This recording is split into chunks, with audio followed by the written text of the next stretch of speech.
In this, we are covering the important objective questions, important theory, and various numericals. So follow the series completely. Okay, let's start.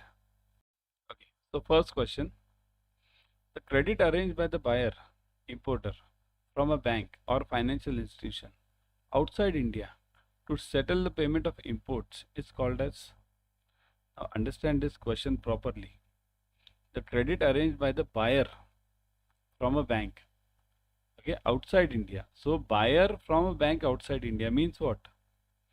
This buyer is from India. Understand this properly. These are important points. Okay, this buyer is from India. Buyer.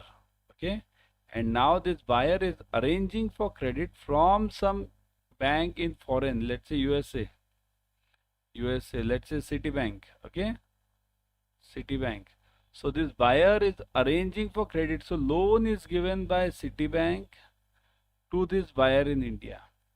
This buyer contacts the Citibank and gets the loan. So this is called as what? Outside, to pay the settlement of imports is called as what? Means this buyer has to pay for imports. For that he is getting a loan. The loan can be got through two ways. One through India or through outside.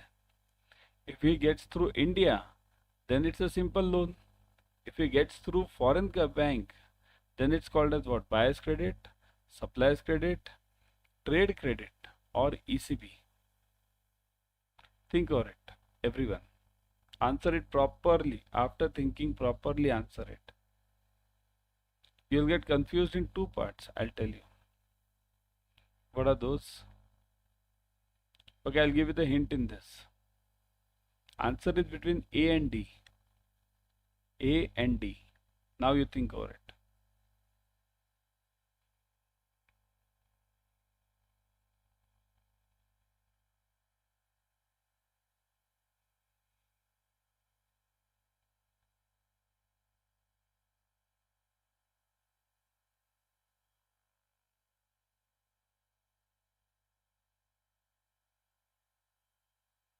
Yeah, it is.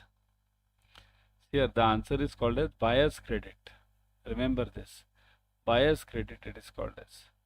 ECB is also a part, means buyer's credit is a part of ECB, external commercial borrowing. But external commercial borrowing is above $20 million and it is above 3 years. Any loan taken from other banks outside India, okay, within 3 years and within 20 million by this buyer or any person is termed under buyer's credit. Okay, what is supplier's credit? I'll come to that later when the question comes. Okay, trade credit means what? This trade credit is a, here understand the concept again. Here trade credit consists of two parts. It consists of two parts. Okay, one is buyer's credit, BC, and second is supplier's credit. Okay, so the whole term is known as trade credit. So whenever the buyer arranges for this credit, it is known as buyer's credit specifically. Which of the following is not correct regarding Asian Currency Union settlements? ACU settlements. Now what are ACU? ACU are the 9 countries in Asia which have formed something called as ACU dollar. Now ACU dollar is not a separate dollar. It is the same dollar, but it is done as a netting effect. Means, for example, if India sells to, let's say Myanmar, okay, Myanmar, okay, Myanmar. If India sells to Myanmar, okay, and Myanmar also sells something to India. India sells to Myanmar and Myanmar sells to India, both. India sells, let's say $100 and Myanmar sells, let's say $40. So the difference is called as $60, which is positive for India. That is known as ACU dollar. That is reported to the USA. That is known as ACU dollar. So ACU dollar is not different. ACU dollar is a netting effect. Okay. So which of the following is not correct? Now we want not correct. Huh? There are 9 countries in ACU. The last country to join ACU is Myanmar with effect from 2010. Settlements takes place through ACU dollar or ACU euro. Separate dollar or euro account is required to be opened to distinguish the ACU. So which is this correct one? Again think. Yeah,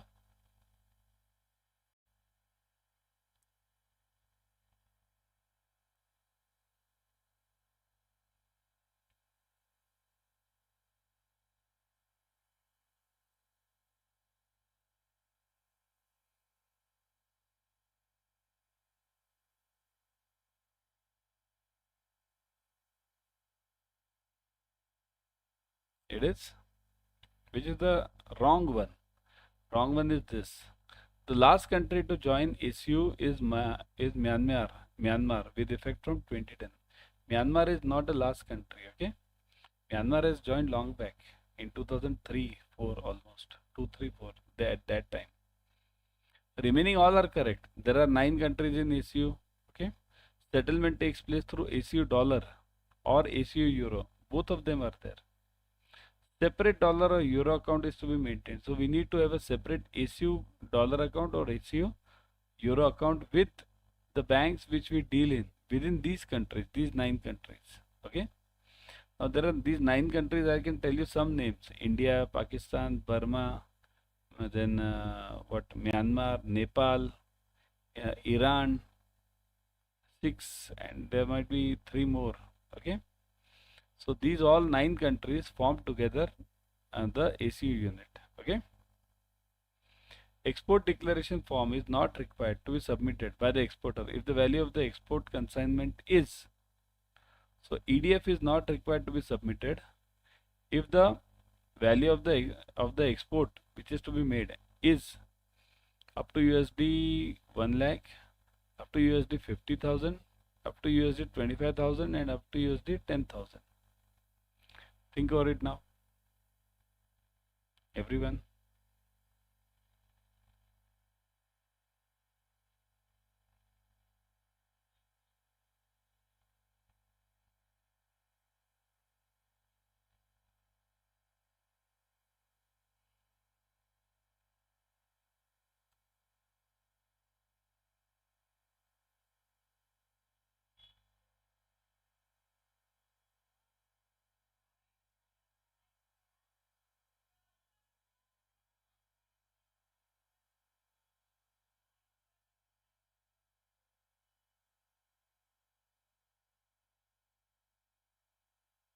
Yeah, the answer is yes, everyone. 25,000, right? USD 25,000. So EDF is not required to be submitted if the value of the exports is up to USD 25,000. Okay.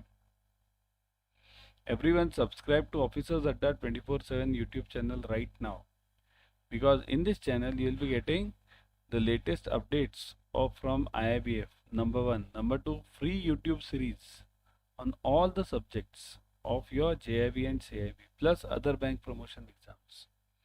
So click on that bell icon, subscribe to it immediately. Okay. Form ETX is used by. So ETX, where is it used? AD when they extend the time period of pre-shipment loans.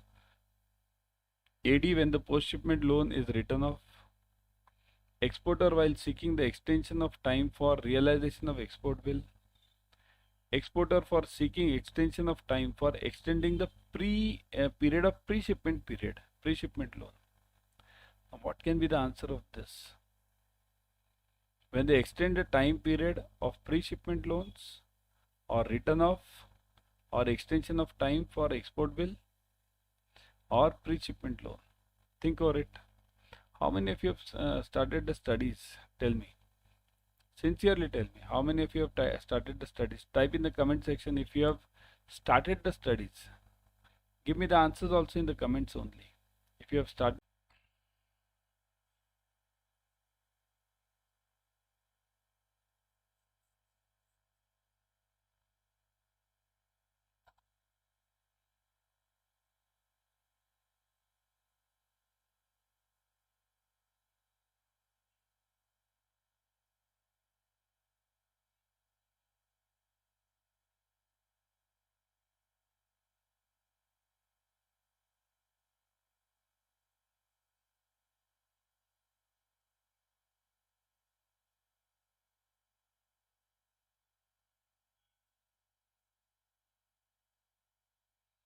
The answer is ETX form. See this, ETX full form is extension form. Extension.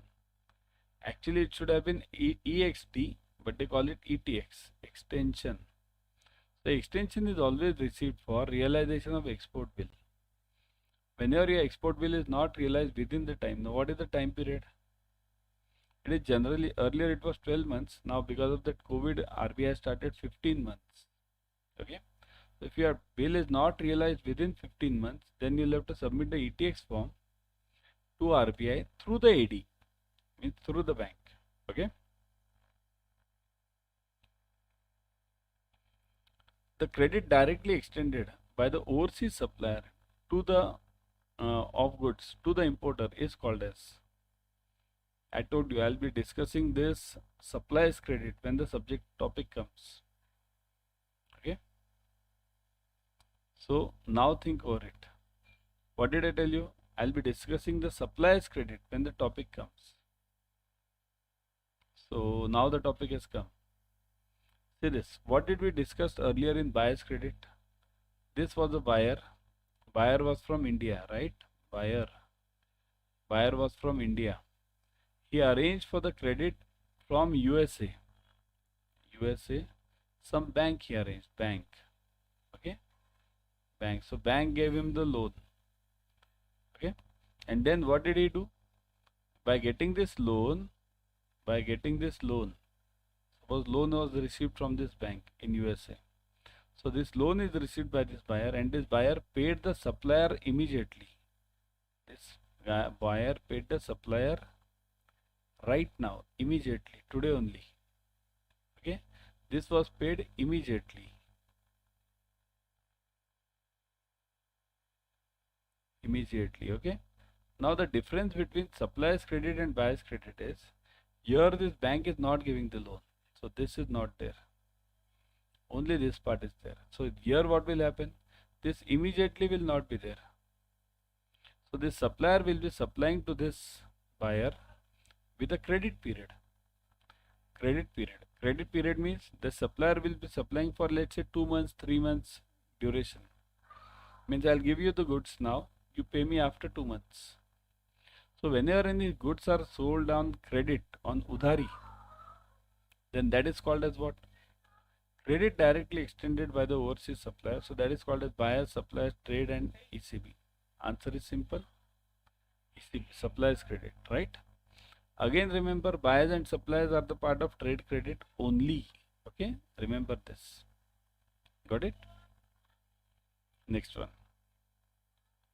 No person in India can import or export unless she has obtained the following: import export code number from DGFT, authorization for DGFT from DGFT, authorization from RBI, import export code number from RBI. Now this is a simple JIB question. Okay, let me see how many of you can answer this.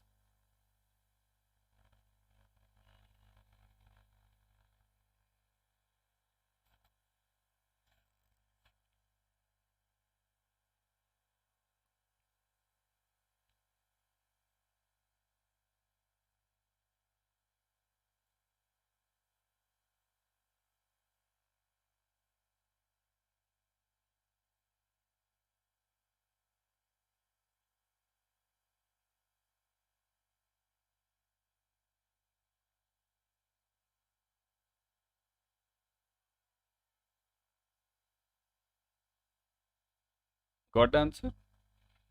So it is import export code from DGFT. This IC code is required by each and every person who wants to import or export in India or from India. Okay, compulsory. The supplier's credit extended by the overseas supplier for a period of more than 3 years is termed as. Again confusion in this. Here options are the same again: buyer's credit, supplier's credit, trade credit and ECB, external commercial borrowings. What is it called as? Just now when I discussed a buyer's credit, I told you something. What was that? Think over it. Again, rewind this video, go back.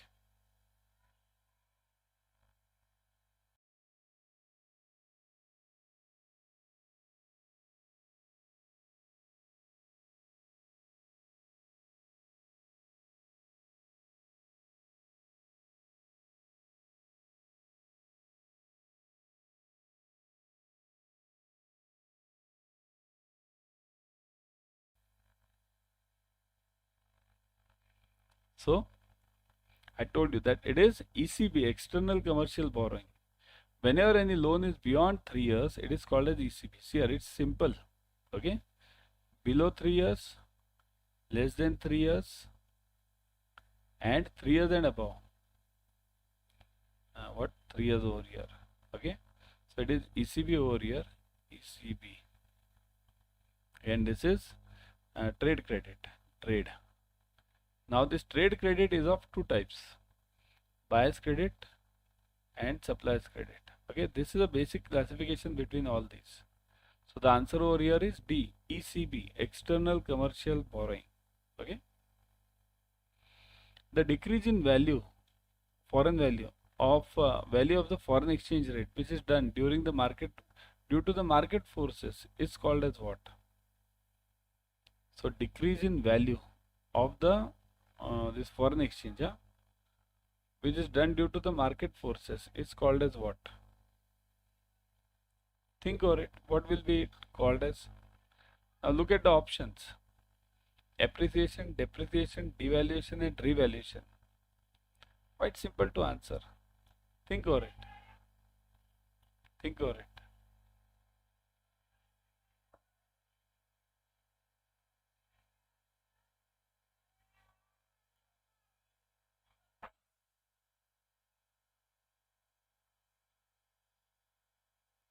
What is the answer? Got it? You'll get confused over here. Decrease in value. Decrease in value means it is either depreciation or devaluation. Either depreciation or devaluation. Now the confusion is between these two only. Is it depreciation or is it devaluation? Now look at this. Foreign exchange due to the market forces. Market forces. Okay.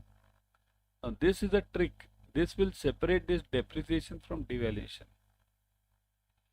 So think about this. I'll explain this. I'll give you the explanation also. Not to worry.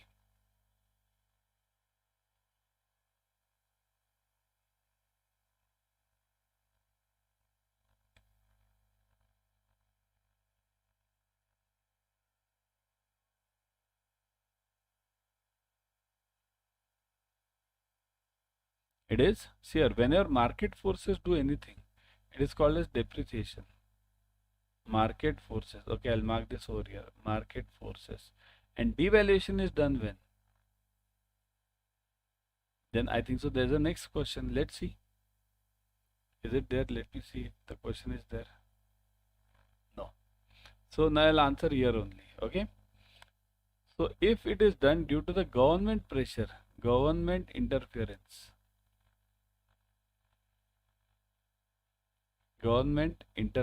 okay, if it is done by the government, in that case it is called as devaluation. Market forces, it is called as appreciation and depreciation. If the price increases, then it's appreciation. If it decreases, then it's depreciation. Okay, got it? Simple. Next one. Which of the following is not the correct value of the domestic currency? Not the correct value. Okay, which of the following is not the correct value? Correct in value, not value. Correct in value of the domestic currency. Devaluation is done by the government. Just now I told you. Revaluation is done by the market fluctuations. Appreciation is caused by the change in demand and supply. And none of the above. Not correct. Think over it. Think over it again. Okay.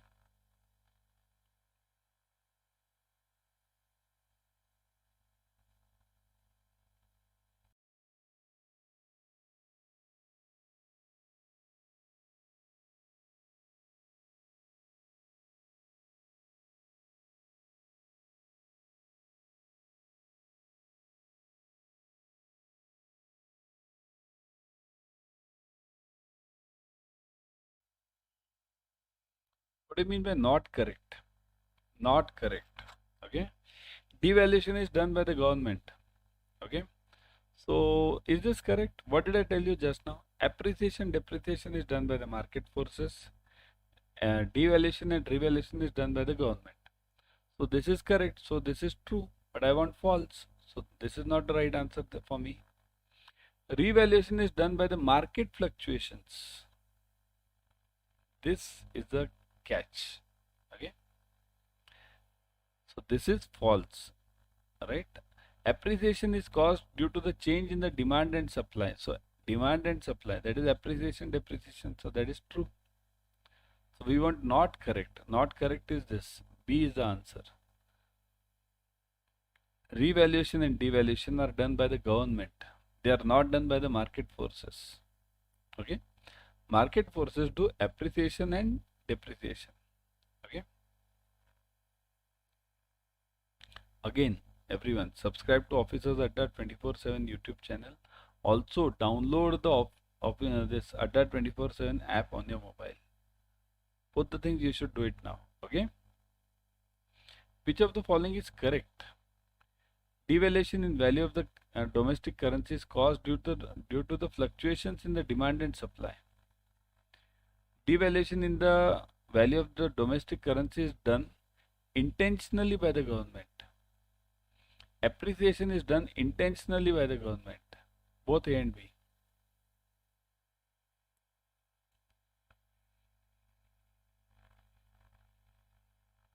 Yeah. What do you think?